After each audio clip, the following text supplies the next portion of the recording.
is data acquisition with the SOC circuits. I think I will first use the whiteboard just to explain what kind of thing we are going to build today. And okay, there we go. Setting up the video at the same time. All right, so data acquisition system, typical parts. Have you already taken some electronic measurement system technique or something like that? That kind of course, maybe.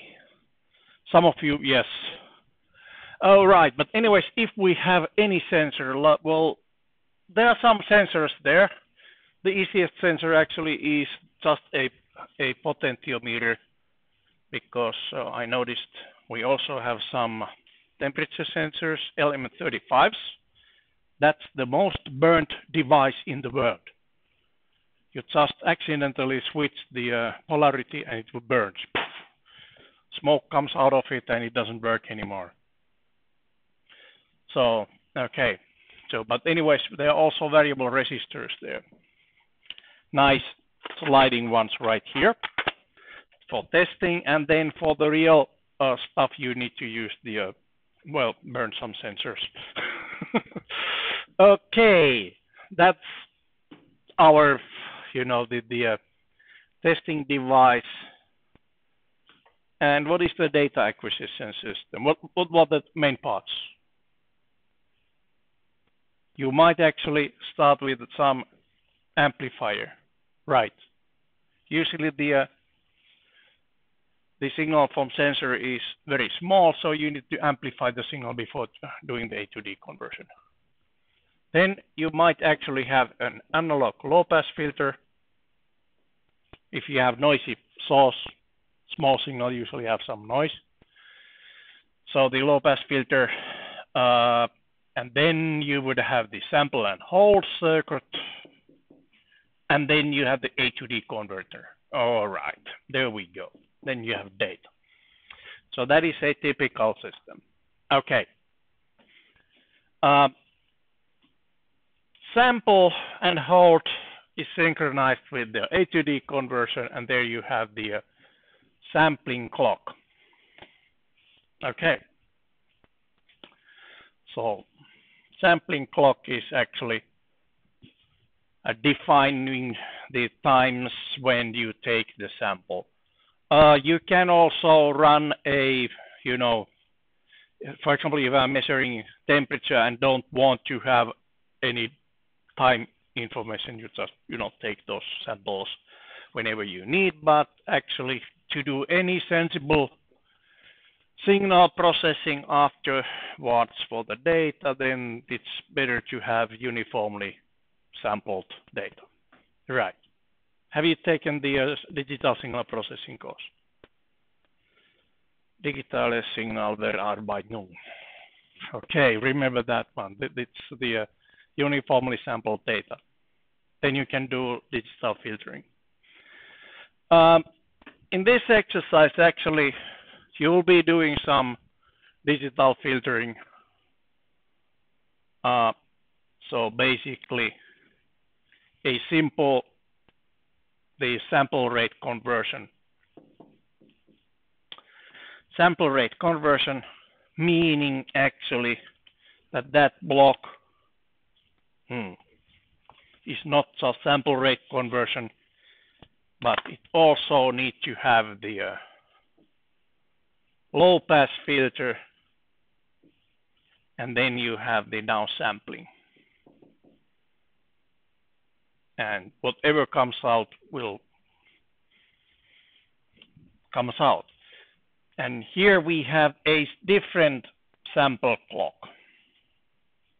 So here we have the primary sample rate, FS1, and then we have this secondary sampling rate. Actually, this is downsampling the data.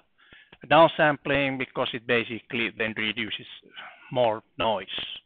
It's better actually to oversample the data and then do some averaging, and then you may actually have better results.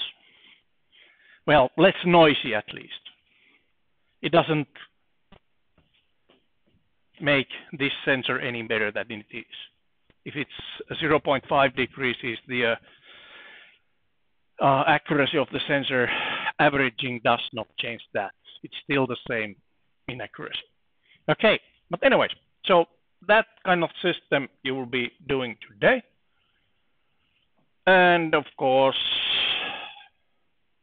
we have this nice LCD where to put the result. Okay, good.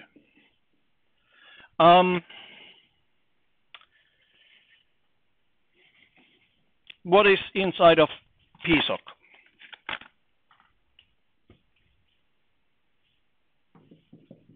All of that. No, not LCD. But it has the interface for LCD. Okay, all of this you can find from the PSOC. So they have the amplifiers, analog amplifiers, even analog filter,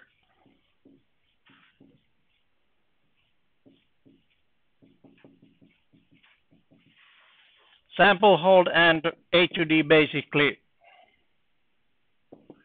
This is just one block. They call it analog to digital conversion. This, of course, comes from some interrupt routine or whatever. And as a matter of fact, actually, now we have a free running, continuously running A to D converter. So roughly at sample rate, this one is about 100 samples per second, in that range.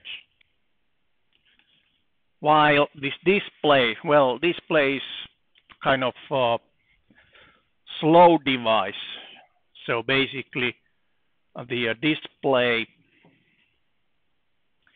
this second sampling rate is about 2 samples per second.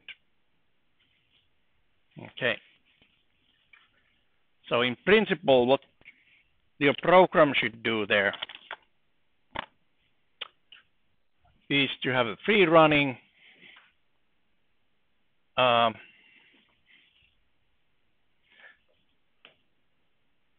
okay.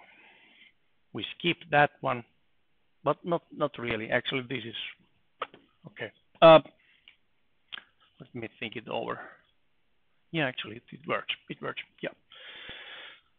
So basically, this is free running. We have roughly 100 samples per second, but here you should have about 2 samples per second. This you can do. This timing you can do with the sleep timer.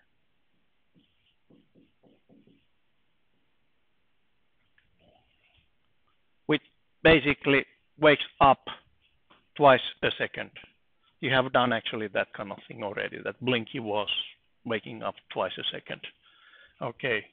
Now you are not blinking the LED. Well, you can still blink the LED, but most importantly, you will calculate the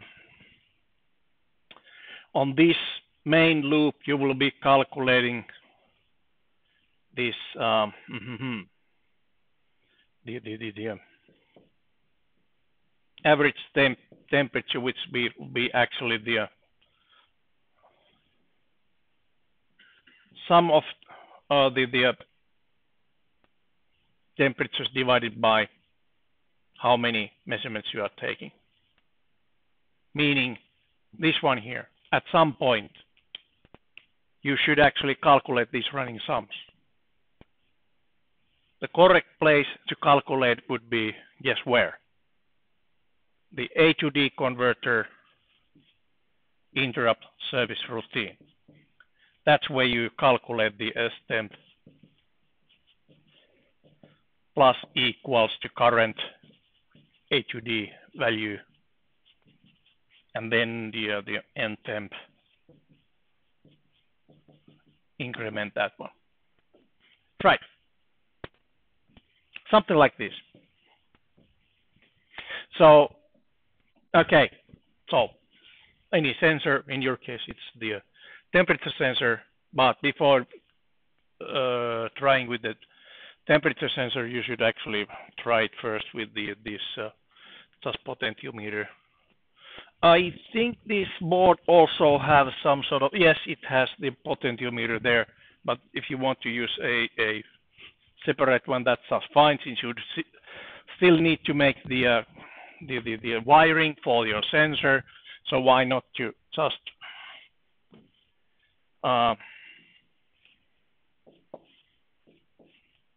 do the wiring for that, so that you can actually later on just switch the LM35 there. Okay. So testing with variable resistor, then measuring with the temperature sensor. Okay. Yeah. So amplifier, analog low pass filter, sample hold A to D. For for the exercise, I will put the analog low pass filter as in parentheses, since that's kind of extra stuff. You can do it if you want to explore that point. This sensor is low, so you don't necessarily need this analog low pass filter. Okay, so yeah, that's what it's all about. So data acquisition system, the gain, low pass filter, A to D conversion, then downsampling on software, and showing the data on LCD. Good.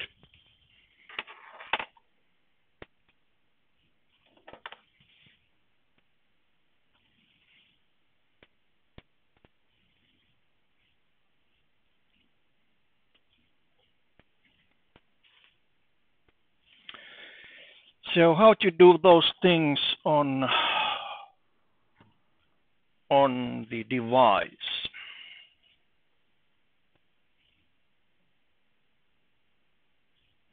This might designer there. Good. Let me start from the scratch.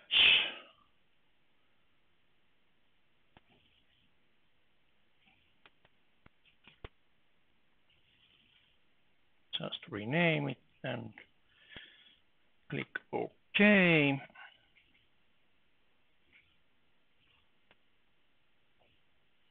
And the parts what I need there are gain, okay, amplifier,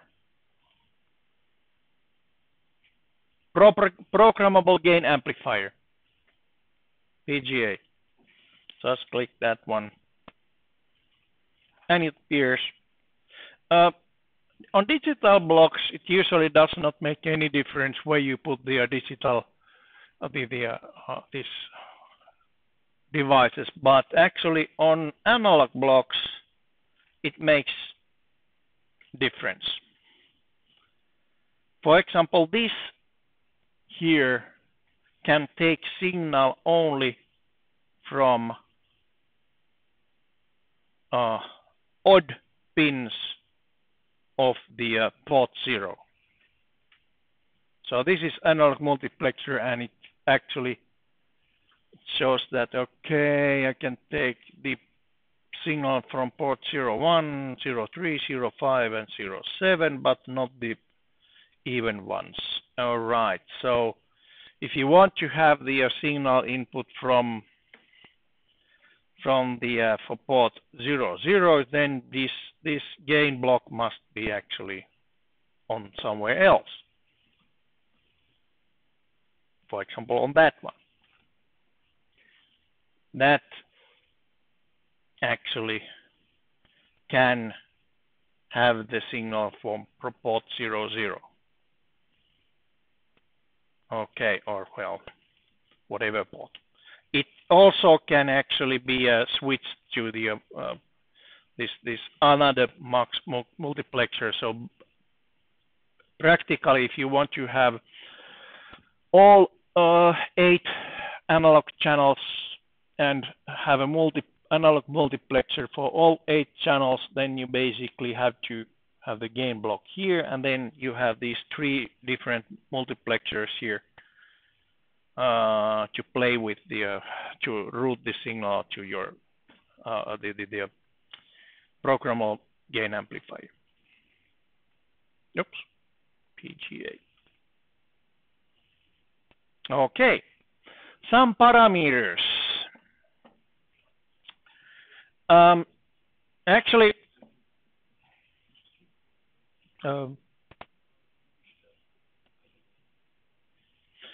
so of course, what is the gain? We can actually start with the gain of 1 for this exercise, because actually if you have a potentiometer, then you get 0 to 5 volts, and our A to D converter is usually 0 to 5 volts. Or is it? Oh, we'll take a look at that one. But this actually is the gain compared to the current reference level. And what is the current reference level? That depends on a lot of things. Okay, but input is from the analog column input select 1. So from this multiplexer, 2-to-1 multiplexer, you have the input there. Reference. Okay, now we are talking something weird. So reference level can be selected from different sources. You can select it from block ACB00, which gives basically you a lot of freedom on having a programmable reference level for the amplifier. Analog ground. Analog ground depends on the global settings. And the global settings actually are right here. And it basically gives you the reference multiplexer. So that's the internal reference for signals. To have any accurate results from A to D conversion without the operating system voltage level, then you need to reference everything on the band caps. If you are sure that your processor runs on flat voltage, which is regulated within, say, less than 1% or so, then you can run all the analog systems also from this reference. But my favorite here is that to select the reference level to 1.6 times band cap plus minus 1.6 times band cap. Band cap here is 1.3 volts. So that 1.6 is roughly 2 volts or so. You can actually find it from the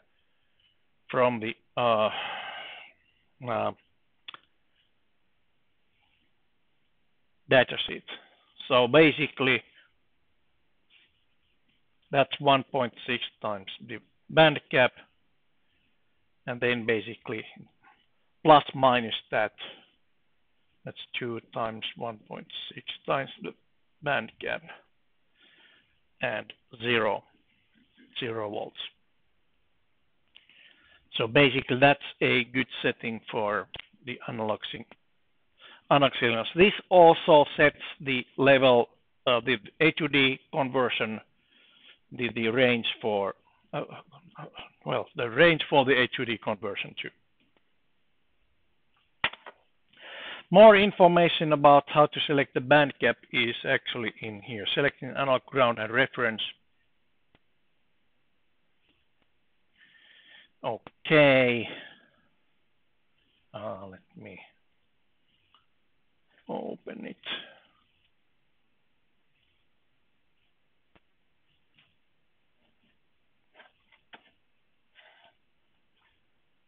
Adobe. Okay, there we go. So that's the ground and reference structure. So it's quite complex system.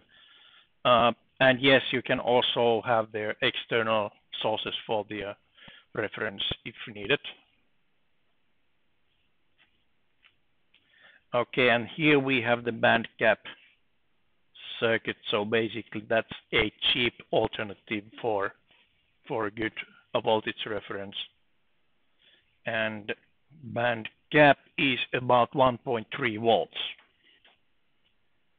And yeah, depending a little bit of the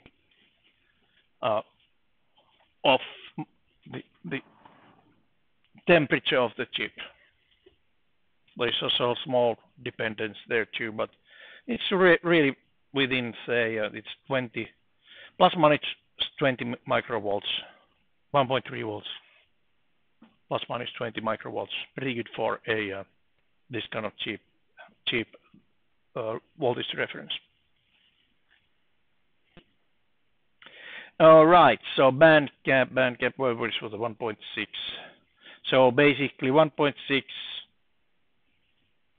plus minus 1.6 band gap means roughly 2 volts plus minus 2 volts, which means that actually it's quite easy also then to do the conversion, rough conversion of the millivolts to, or actually the A to D conversion to millivolts.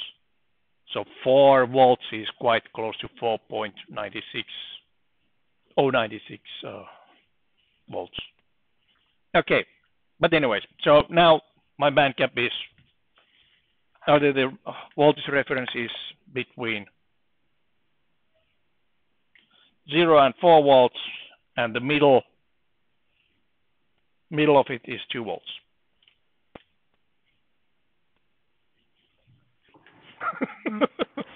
There. Okay. Nothing important there. Okay.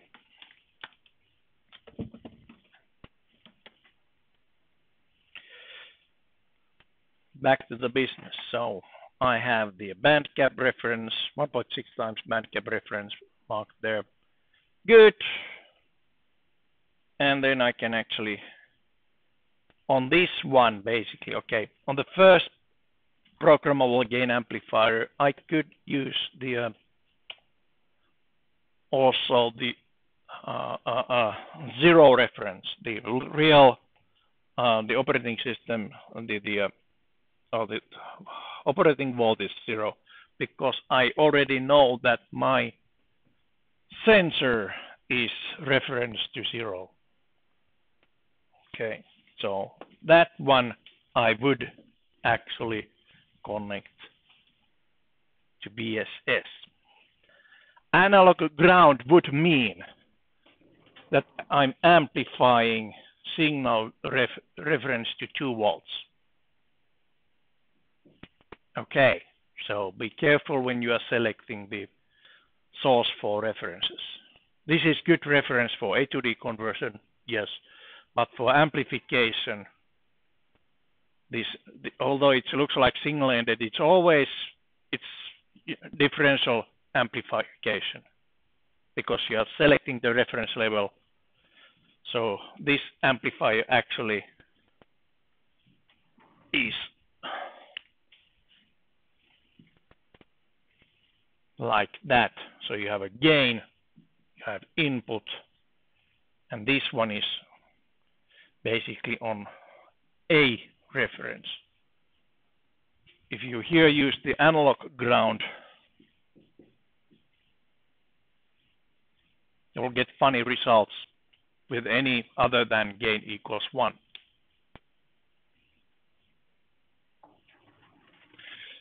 Okay. Analog bus. All right. So this we will disable, since practically you can actually also take this output of the amplifier and put it on some pin.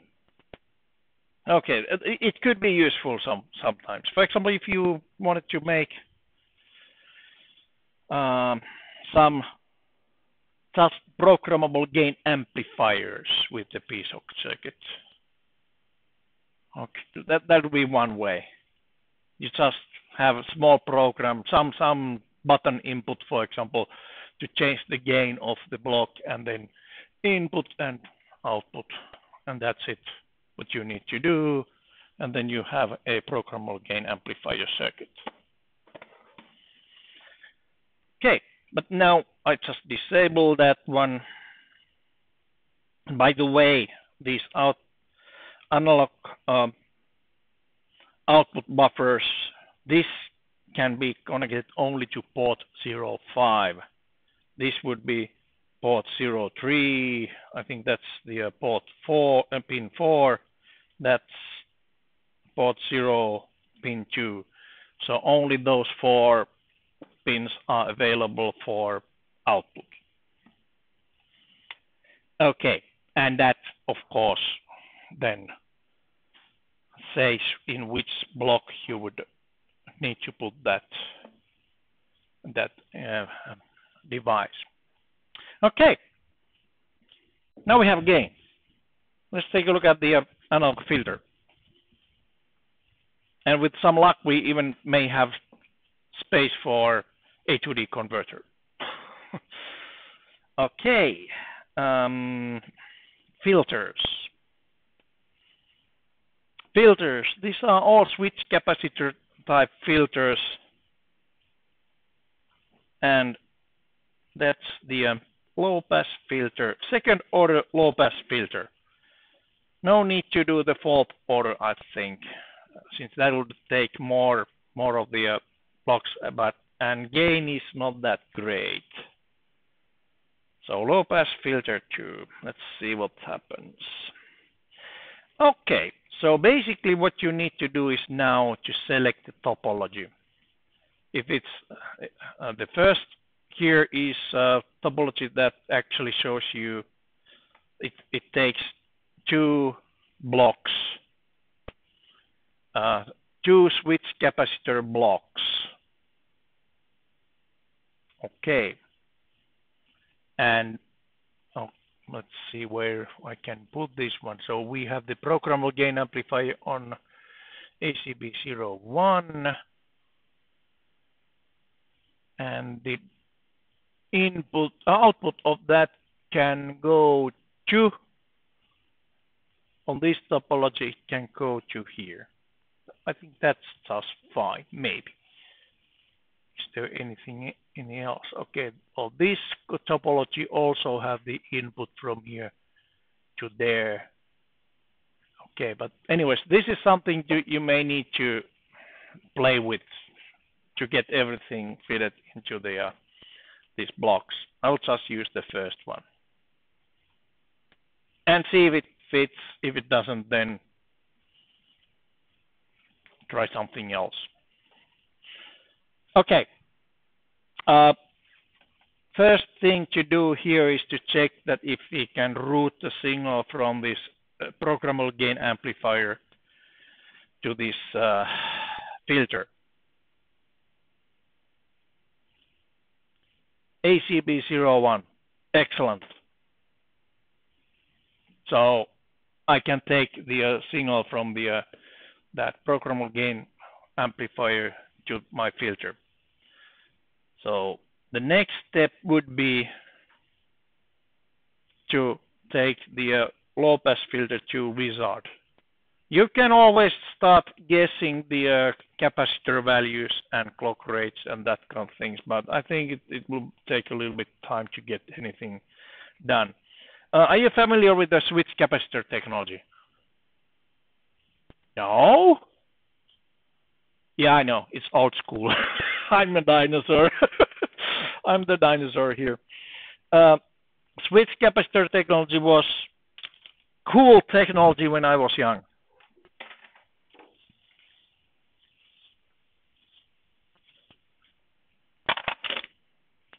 Okay, let's take it this way. we have one switch here, another switch here. These are in two different voltages, U1 and U2. And we have capacitor right here. Okay. So when we switch this on and that one is off, then we actually charge the capacitor to voltage U1. Okay. When we switch basically that off and that on, then you discharge the capacitor there. And that charge actually is, let's see, how does it go?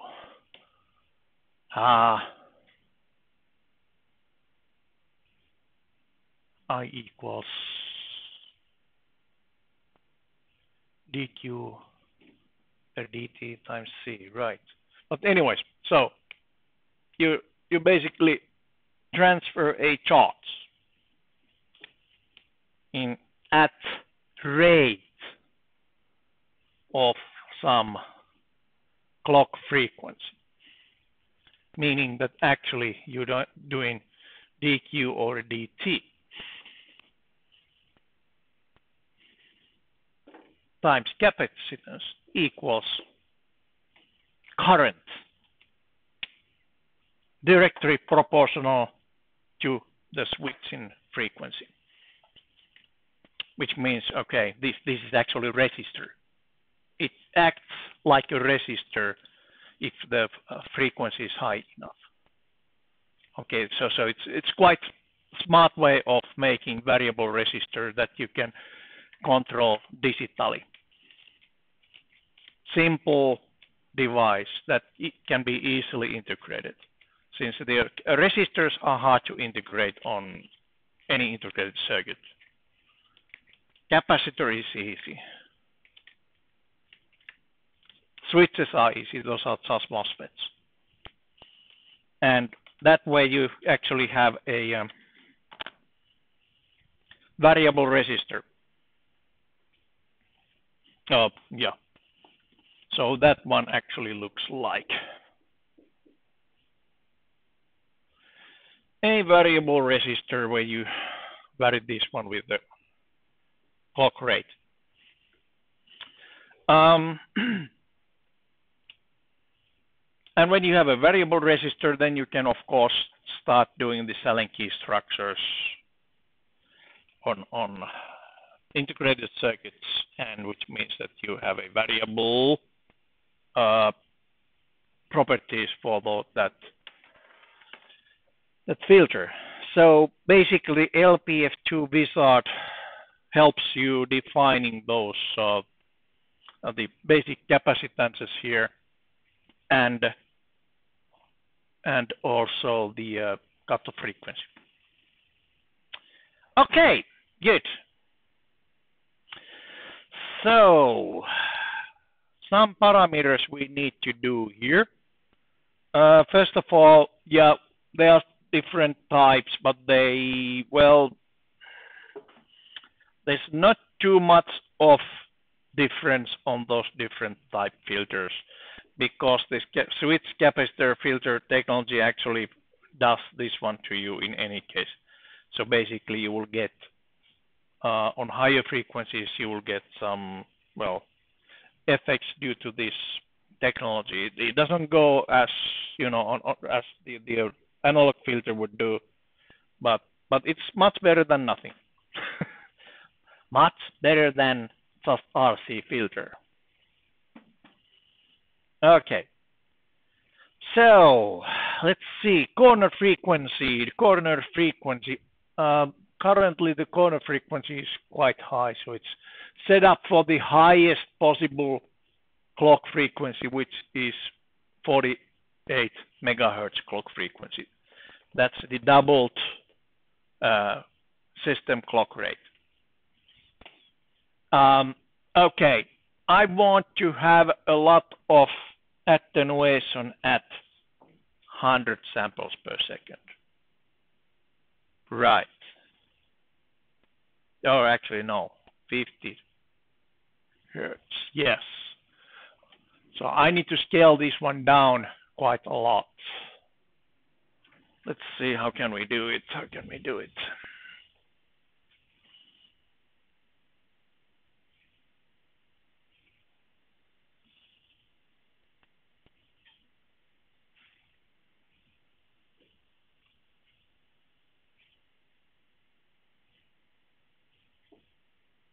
Okay. Flexible like this. I just played with the numbers. So the sample rate on this one, F sample, is actually this clock rate, not the sampling clock rate. Okay, but it's still, okay, I need to do a little bit better than that.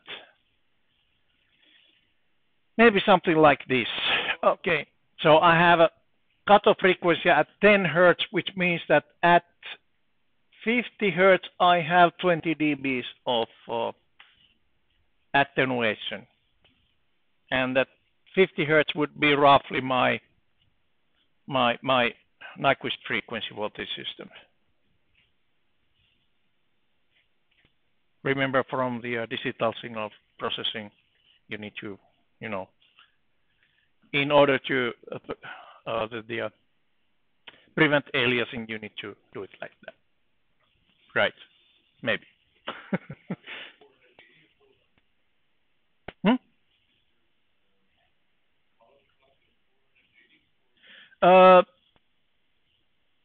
Which clock? Oh, about 120. 100. This one.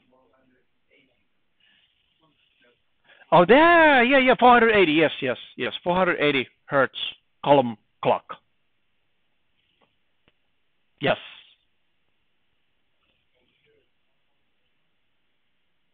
You probably don't have this done yet. So the corner frequency 10 hertz, and actually I don't remember this actually. You play a little bit with that to see what is the when you get the best one. I think it was the okay. So you may actually need to play with the sample clock there to get it to the attenuation right. But it's more or less just eyeballing when it looks good. Okay, so for this filter now, basically, the column clock is 400 hertz. And if you say okay, it sets the capacitor values in the system. So now we just need to find a way to produce 400 hertz signal from 24 megahertz. So we need some dividers.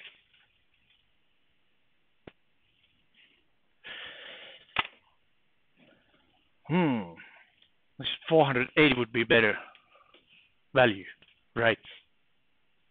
Since then, 24 megahertz divided by 480.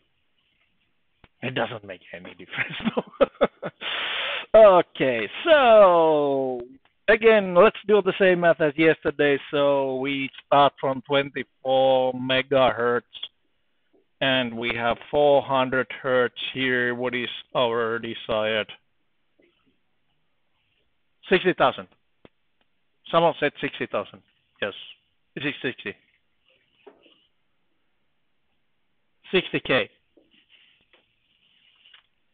A little bit too much for those dividers VC1, VC2, VC3.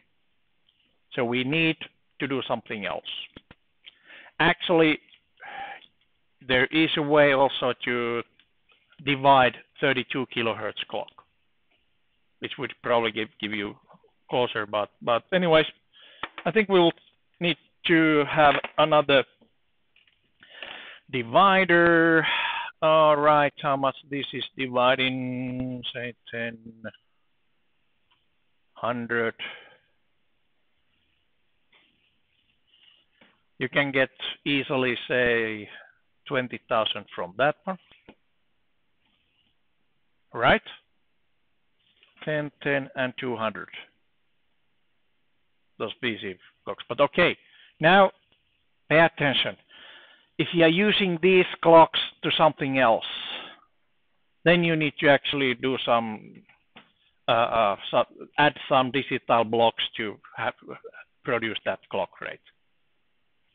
But this is just one example. Tomorrow you will need to change this in any case. Tomorrow you will be continuing basically from this design, but making also connection to the computer using serial port. And there the serial port baud rate actually dictates the clock rates. Okay, but well, that's tomorrow. Let's not worry today.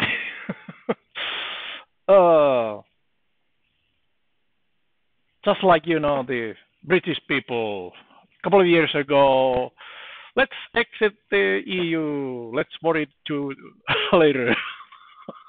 Oh boy, what a mess. Okay. So, counter. 8-bit counter would do. I just need to count down that one. Okay. 3. Divide by 3.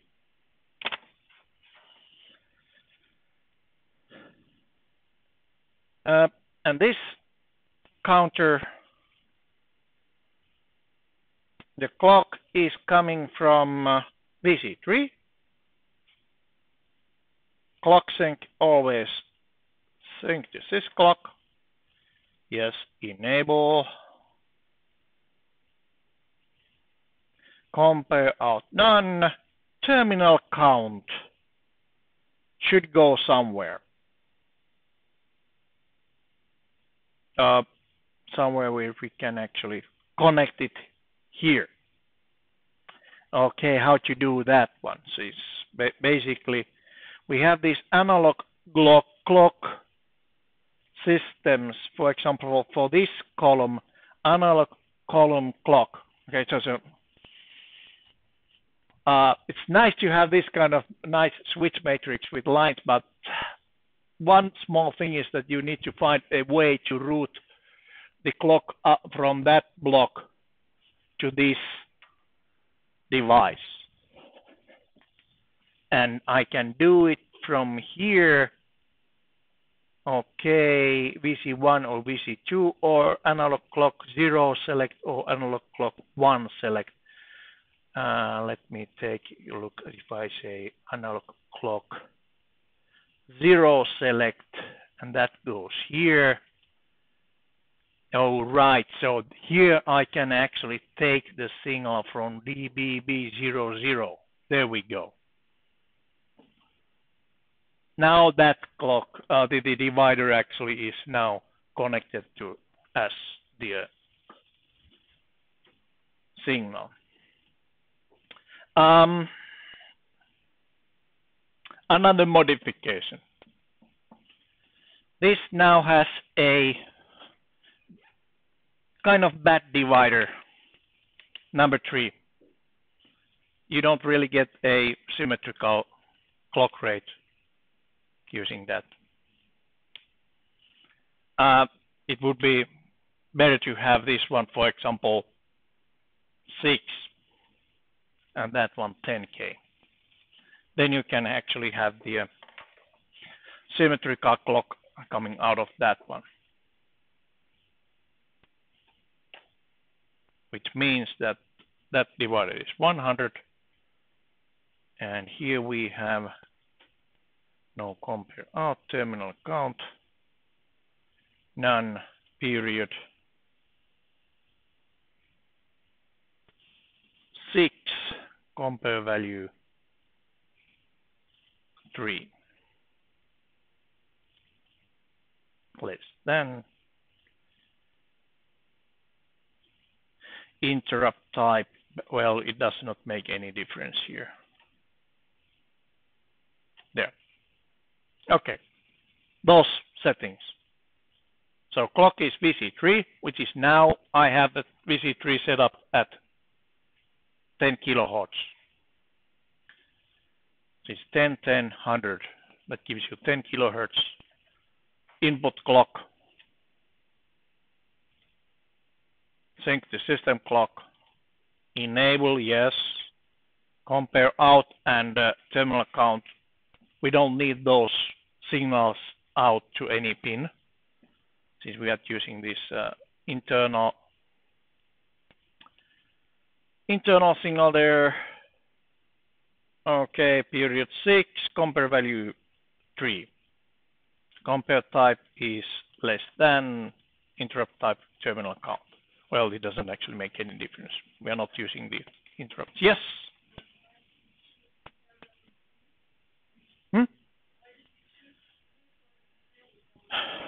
Symmetrical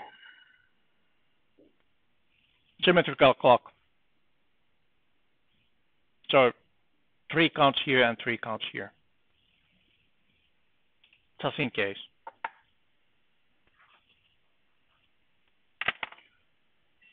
Okay.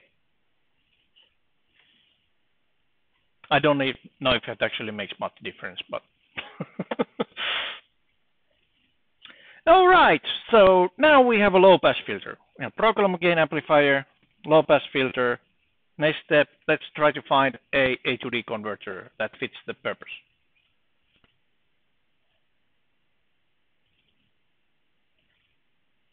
Yeah, there. Lots of A to D converters to choose from. All right. So, are you familiar with different types of A to D converters? Yeah, you have heard of them. Okay, good. So, incremental A to D converter. Well, it's also called single slope integral. So it just integrates until this the constant slope is equal to the input signal, and then it calculates how many counts it was.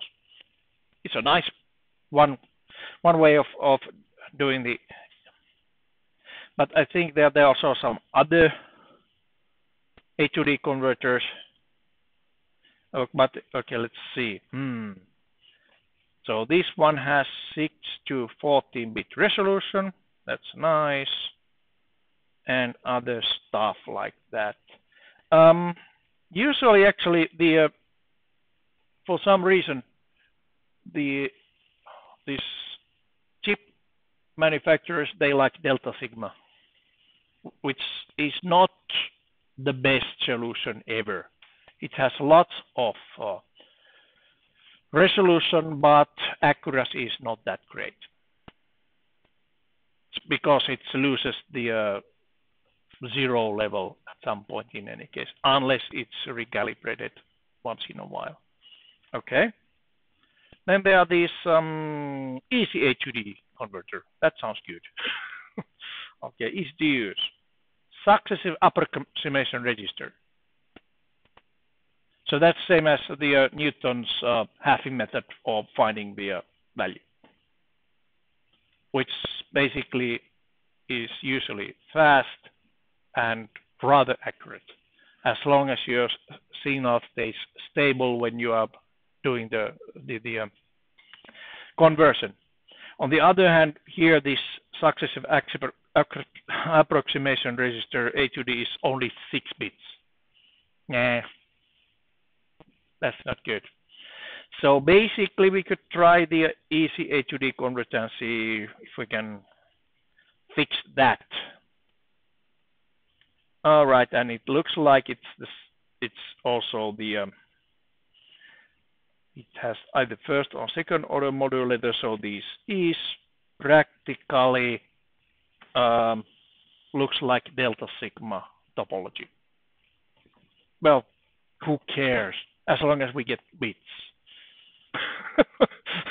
You can always, if you have a to D converter, you can always go and afterwards do the calibration and with the piezo circuit, the calibration can be done by software because of the band gap. You can have the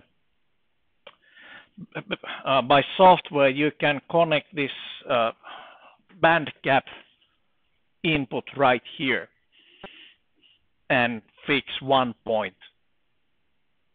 Do a 1 point calibration anytime.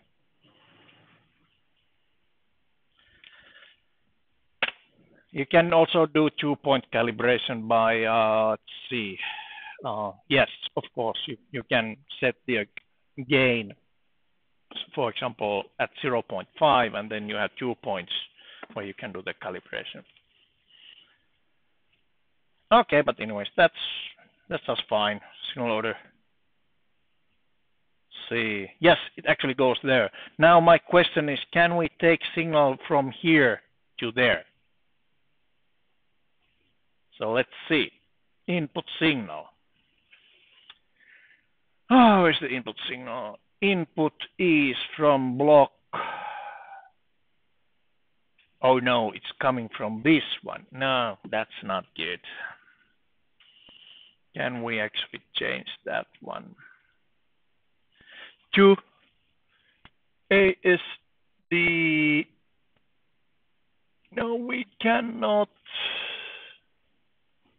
Okay, we have to do something. So basically, you can take it from the input select. You can take it from ACB03. You can take it from analog ground, ASC12, ASC13, but our signal is actually right here at ASD20.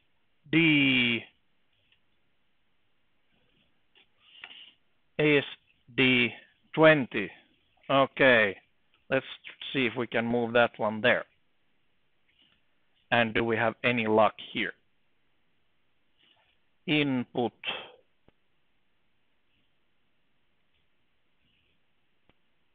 No, still can't do it.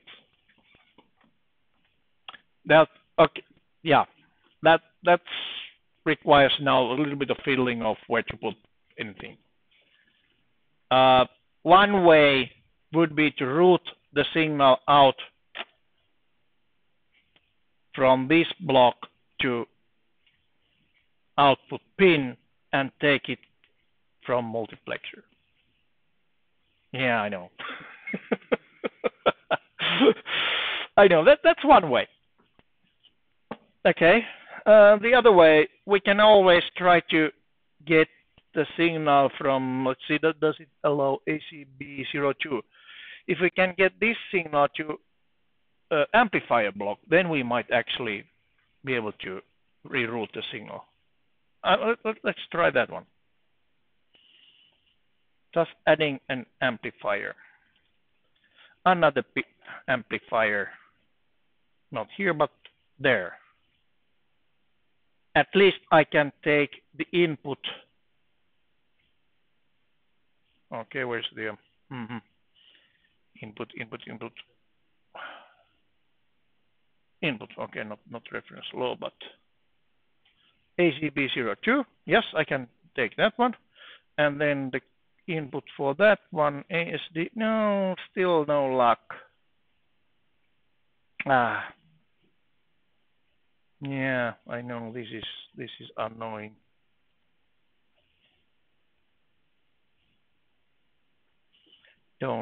Cannot use that one. Move that one back to that one. Another way would be to try to move that filter here. And let's see.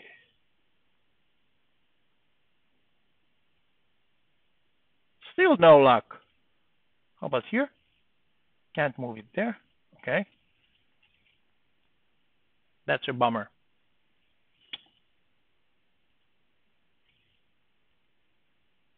I think we are out of options and we have to route it through a pin. So there, analog output bus. that one, so port 03, and now we have signal on port 03. This multiplexer is even, so we need to actually move that one back here and take the signal to this one using that. Yeah. So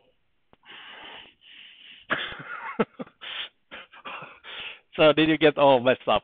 I did. So my signal, original signal comes to port 00, and then it goes to the PGA.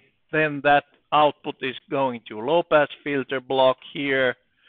The low pass filter block output goes to the buffer, which is connected to port 03, and then port 03 is actually connected to this multiplexer, through this multiplexer to my A to D converter. Done.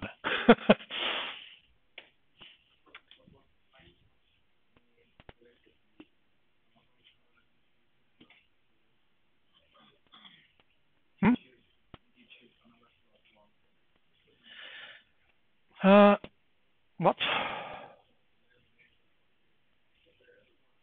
Which? Column clock? Column clock is coming from wait a minute.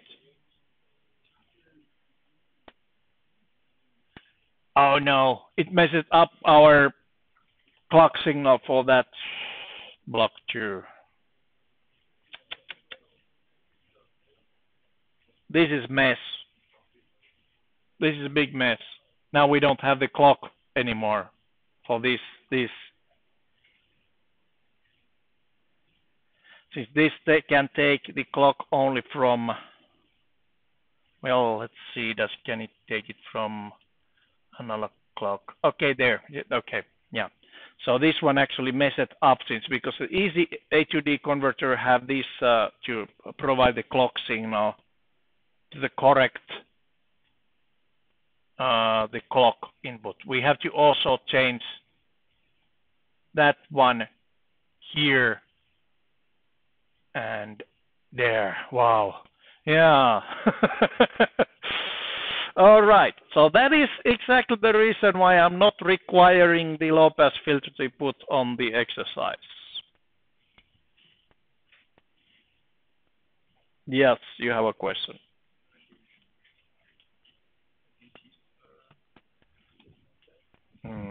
What number? DB00 is which oh yeah, that one. Yes, DB00.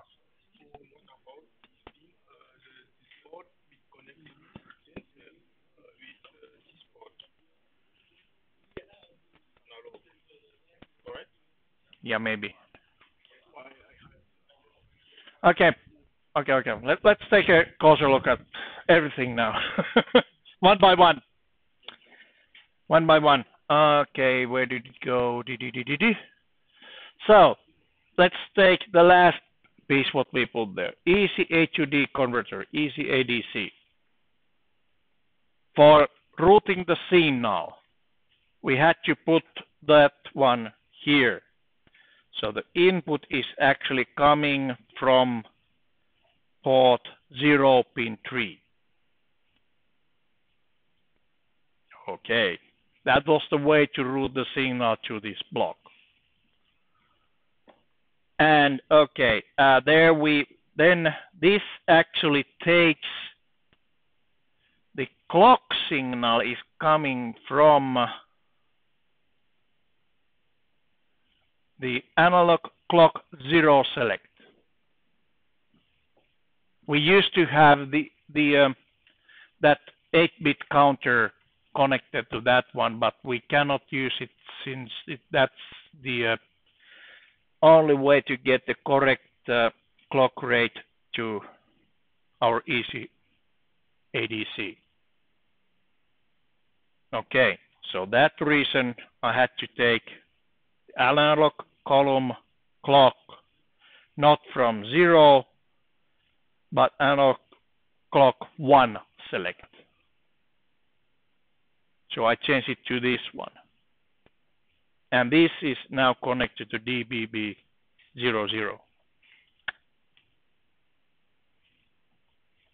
Wow. I know. Confusing. At least for me, this is very confusing. Not the perfect system, but it's the best we have. And we have a data acquisition system there. We have gain, analog filter, ADC.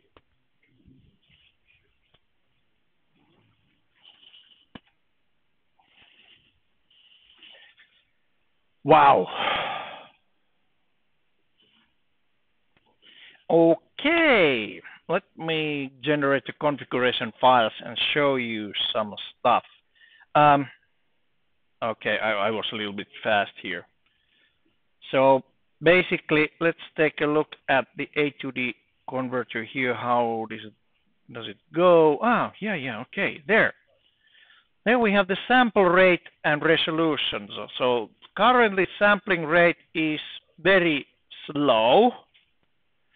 I think this is on kilo samples per second, or is it? Let me take a look at the easy A to D converter. The data sheet. I told you something about we need about 100 hertz, 100 samples per second. So basically, we can get about 100 samples per second if we have either 10, 11, or 12-bit resolution. Those are the only resolutions where you can actually have the sample rate at about 100 hertz. So it's up to you which one to choose. Just for fun, I will then select, say, 12-bit and sample rate, well, 0.12 kilo samples per second. Yeah.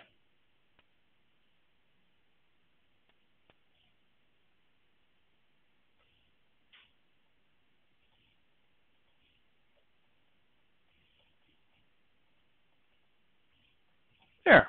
Nice. That's okay. Maybe. Definitely maybe. All right. So unsigned integers, resolution 12 bits and about 120 samples per second.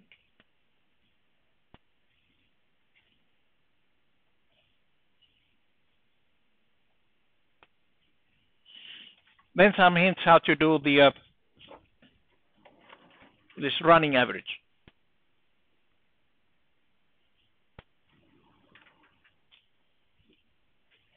Okay, one more thing. You probably also want to put the LCD somewhere on the design, you know. Might be a good idea. For debugging, there's no other ways to debug this piece of ones in our system. The full emulators are available, but it's not part of it.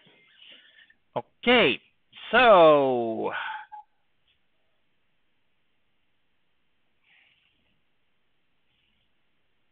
basically main file is empty and EC8DC int.asm actually have the interrupt service routine. Yes, you have a question.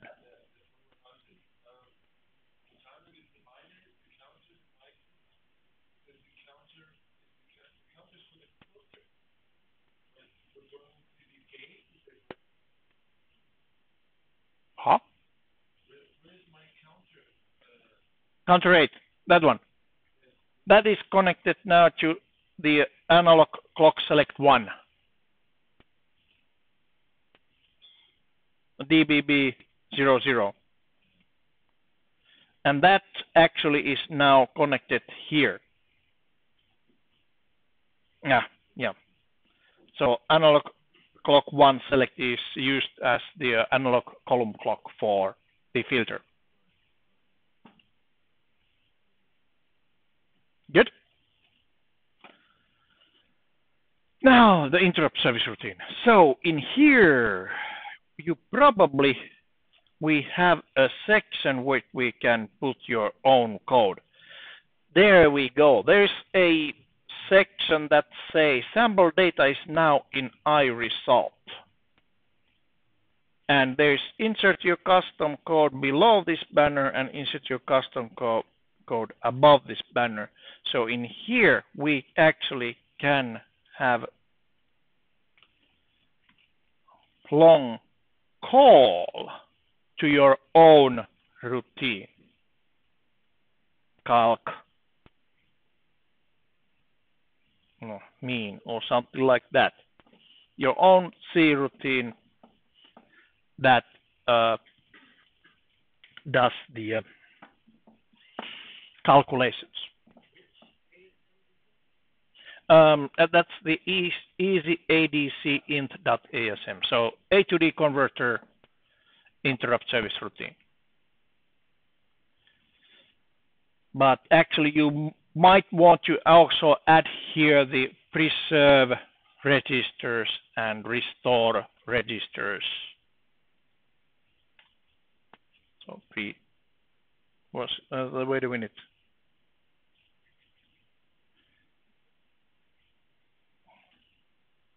Should you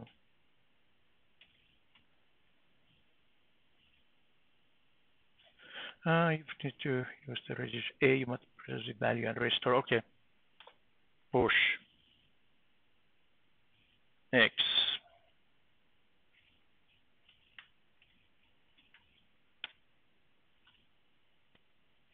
Pop X.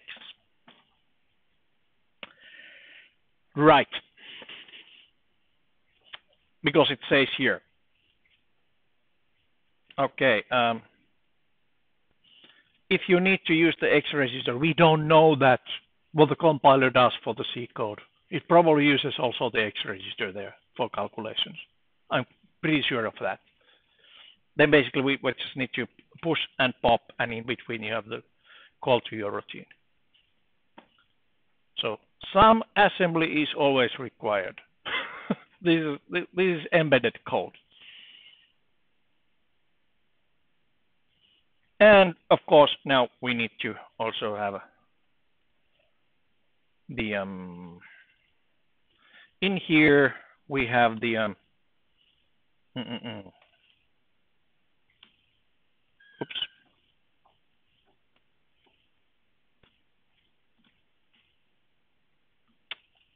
The routine which is called on every single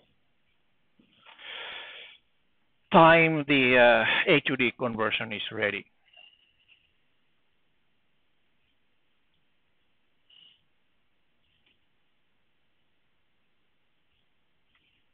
There. Okay.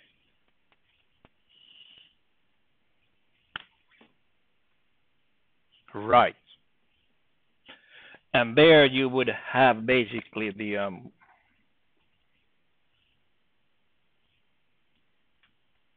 couple of variables. Long int stemp starts from 0 and integer, just for fun, integer or for ntemp starts from 0. Ntemp plus plus and then stemp plus equals to ADC result. That's your way, your job to find out how to get the A to D conversion result. Actually, it's quite easy. It's basically here. That one.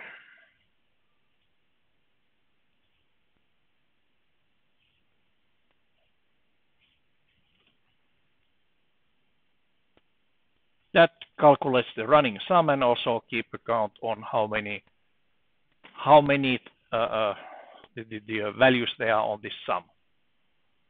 And why I used long int instead of just int.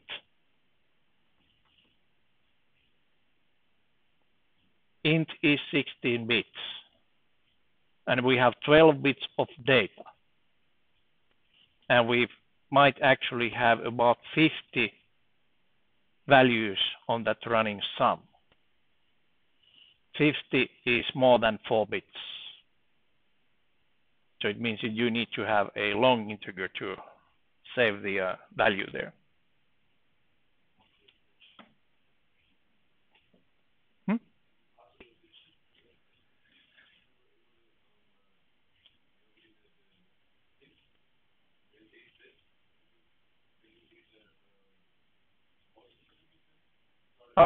Yes, you could. Yeah, you also can do that kind of thing. So yeah, but then you will lose the resolution and yeah.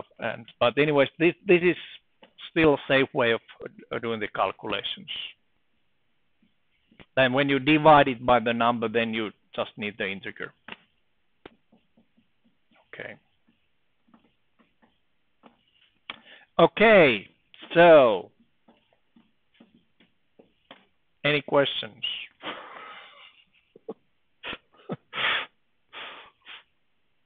So you probably have nothing but questions. All right. I just wish this was easier, but on the other hand, if it was easy, then someone else would do it. Right. So you wouldn't need engineers to do the coding for this if it was easy. Okay, so just a quick review.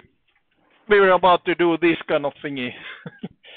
A sensor goes to first an amplifier, then low pass filter, then A to D converter, and then basically you do software downsampling, and finally putting the value on the LCD. The hard part was to get all of this correct, since you had to have in order for that one to work, you needed to have this switch capacitor filter clock. On the other hand, this sample clock for the A to D converter overwrote some of that. And it seems very simple to just, connect wires like that, but in reality, you need to fiddle between, this wire here was eventually, okay.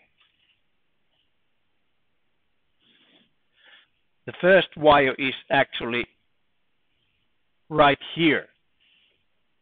No, not there. Okay, sorry. Right here. Input signal, the gain. It takes all of that multiplexer, that the even pin multiplexer to select, analog select, and then to input. That was the first wire. Second wire, that was easy. Right there. Okay. First wire actually is here.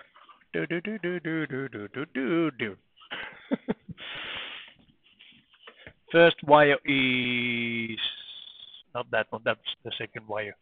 First wire is here. Plus that one. Then we have the second wire right here. Oops. It doesn't highlight it, of course. Then third wire actually is on pin.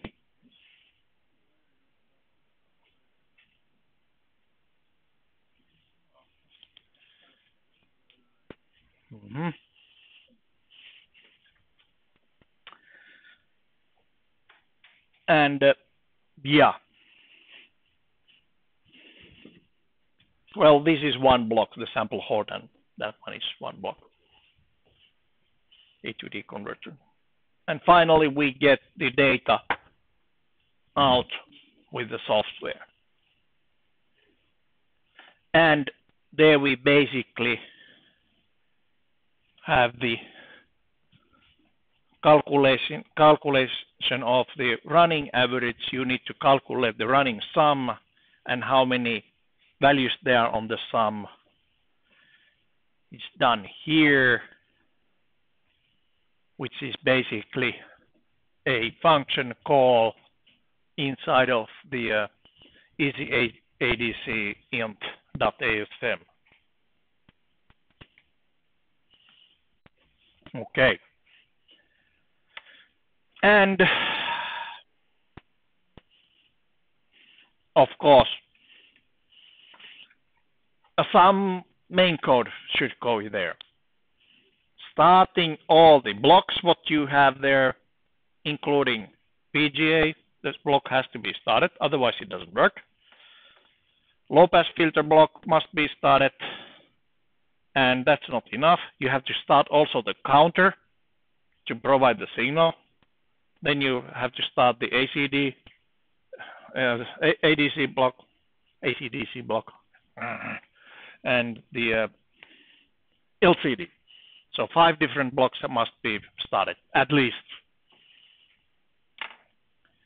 Okay, and then good luck for the exercise. You will need it.